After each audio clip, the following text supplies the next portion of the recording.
Five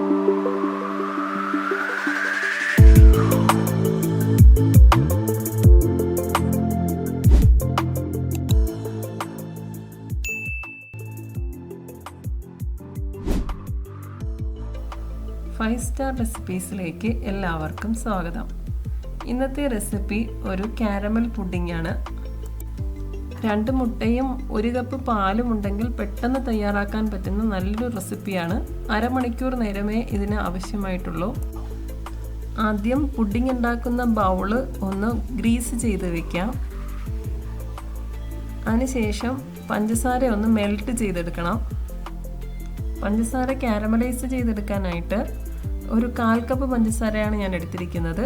അതൊരു sauce പാനിലേക്ക് ഇട്ട് കൊടുത്ത് അതൊന്ന് മെൽറ്റായിട്ട് വരുമ്പോൾ ലോ ഫ്ലെയിമിലാക്കണം, അല്ലെങ്കിൽ അത് പെട്ടെന്ന് കരിഞ്ഞു പോകും. വെള്ളമൊന്നും ഒഴിക്കേണ്ട കാര്യമൊന്നുമില്ല. ഇപ്പോൾ കണ്ടില്ലേ, നല്ല ഗോൾഡൻ കളറായിട്ട് വന്നിട്ടുണ്ട്. പെട്ടെന്ന് തന്നെ ഫ്ലെയിം ഓഫ് ചെയ്ത് ആ ഗ്രീസ് ചെയ്ത് വെച്ച ബൗളിലേക്ക് ഒഴിക്കുക. ഒരുപാട് നേരം വെയിറ്റ് ചെയ്ത് കഴിഞ്ഞാൽ ചിലപ്പോൾ അതങ്ങ് കരിഞ്ഞു പിടിച്ചു പോവും. പുഡിങ്ങിൻ്റെ ടോപ്പിങ്ങിനായിട്ടാണ് ഇങ്ങനെ ചെയ്യുന്നത്. അത് എല്ലാ സൈഡിലോട്ടും ഒന്ന് ചുറ്റിച്ച് കൊടുക്കുക.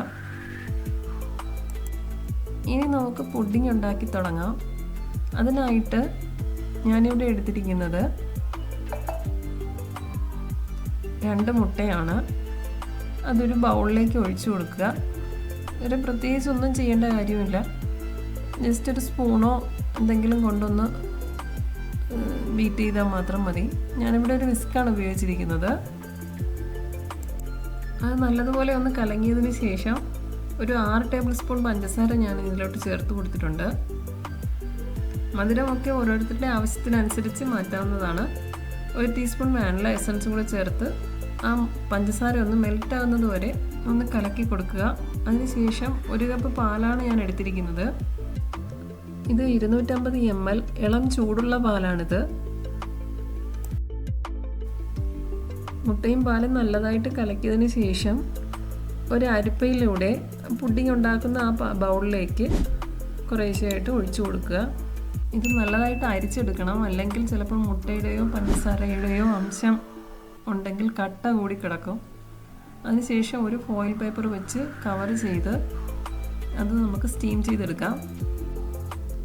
സ്റ്റീം ചെയ്യുമ്പോൾ വെള്ളം വീഴാതിരിക്കാനാണ് ഇങ്ങനെ റാപ്പ് ചെയ്തെടുക്കുന്നത്. ഞാനിവിടെ സ്റ്റീം ചെയ്യാൻ എടുത്തിരിക്കുന്നത് ഒരു സ്റ്റീലിൻ്റെ കടായിയാണ്. അതിൽ കുറച്ച് വെള്ളം ഒഴിച്ച് നല്ലതായിട്ട് തിളപ്പിക്കാൻ വയ്ക്കുക. അതിലോട്ട് ഞാനൊരു സ്റ്റീലിൻ്റെ അടപ്പാണ് ഉപയോഗിക്കുന്നത്. ഇതിന് പകരം സ്റ്റീലിൻ്റെ സ്റ്റാൻഡ് വേണമെങ്കിലും ഉപയോഗിക്കാവുന്നതാണ്. സ്റ്റീമർ അല്ലാതെ മേടിക്കാൻ കിട്ടും, അങ്ങനെ വേണമെങ്കിലും സ്റ്റീം ചെയ്തെടുക്കാവുന്നതേ ഉള്ളൂ. വെള്ളം നല്ലതായിട്ട് തിളച്ചതിന് ശേഷം ബൗള് അതിൻ്റെ അകത്തോട്ട് വെച്ച് കൊടുക്കാം. അതിനുശേഷം മൂടി വെച്ച് നല്ലതുപോലെ സ്റ്റീം ചെയ്യുക. ആദ്യം ഹൈ ഫ്ലെയിമിൽ ഇട്ടതിന് ശേഷം പിന്നെ മീഡിയം ഫ്ലെയിമിലോട്ടാക്കി ഒരു 25 മിനിറ്റാണ് എനിക്കിതിനായിട്ട് വേണ്ടി വന്നത്. പുഡിങ് ഇവിടെ റെഡിയായിട്ട് വന്നിട്ടുണ്ട്. വെന്തോന്ന് അറിയാനായിട്ട് ഒരു സ്ക്യൂർ ഉപയോഗിച്ചൊന്ന് പ്രസ് ചെയ്ത് നോക്കിയാൽ മതി. അപ്പോൾ അതിൽ നിന്ന് വിട്ട് വരുന്നുണ്ടെങ്കിൽ അത് വെന്തിട്ടുണ്ട് എന്നുള്ളതാണ്. ഞാനിത് ഇവിടെ ഫ്രിഡ്ജിൽ വെച്ച് നല്ലതായിട്ട് തണുപ്പിച്ചതിന് ശേഷമാണ് പ്ലേറ്റിലോട്ട് ഞാൻ സെർവ് ചെയ്യുന്നത്.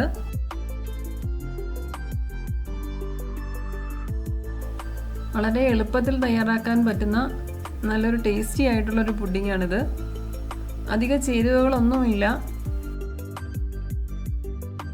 എല്ലാവരും ഇത് ട്രൈ ചെയ്യണം.